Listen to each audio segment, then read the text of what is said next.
Dear Mum, it's a long time since I've spoken to you. Your face is dim and blurred.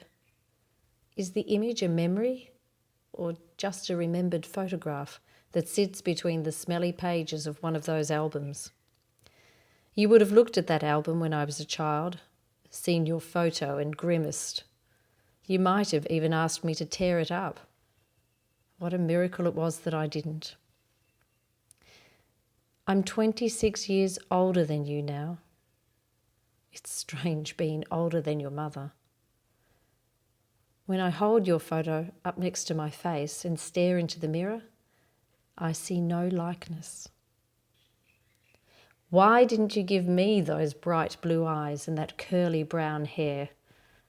At least then I would feel like your daughter. Our time together was so brief, it's hard to remember it. You with this bubbly swirl of perfume, dashing off to some outing, always wearing matching shoes, bag, hat, gloves, and perfect lipstick. Every morning I'd watch with amazement as you filled the space defined by your lips with the dazzling red. And to finish it off, you would open your mouth just a little to wipe your lips with your poised pinky. When I was 13, you married my stepfather, and you also became very ill.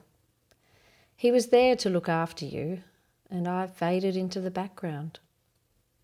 Everything else seemed to come first. The operations, the radiotherapy, the new marriage, all contrived against me. Books gave me solace. I escaped into books, and that took me away from my life with cancer and a sick mum. The 3 years you were sick, I blossomed into adolescence while you lost your bloom altogether. The greyness of cancer filled your being and our lives. I finished school and went to work. I discovered that life was a bit hard. I wanted your hugs, but you were so brittle I thought you would break. The phone call came while I was working in that job I disliked. No one knew at work. Back then we didn't talk about cancer. I don't think people knew what to say. I certainly didn't know how to tell them. The days of sharing feelings and support groups were way off in the future.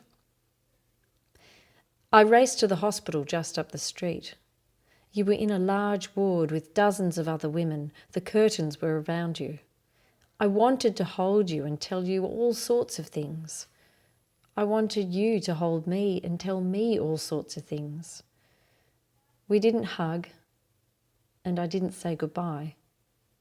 How could I fit 16 years into one moment? I missed that hug. I'll miss it forever. I can give it though, that motherly embrace, that smothering, warm, you're important embrace. My children are hugged often. We chat about all sorts of things, important or not. They're nearly as old as you, and I'm still here.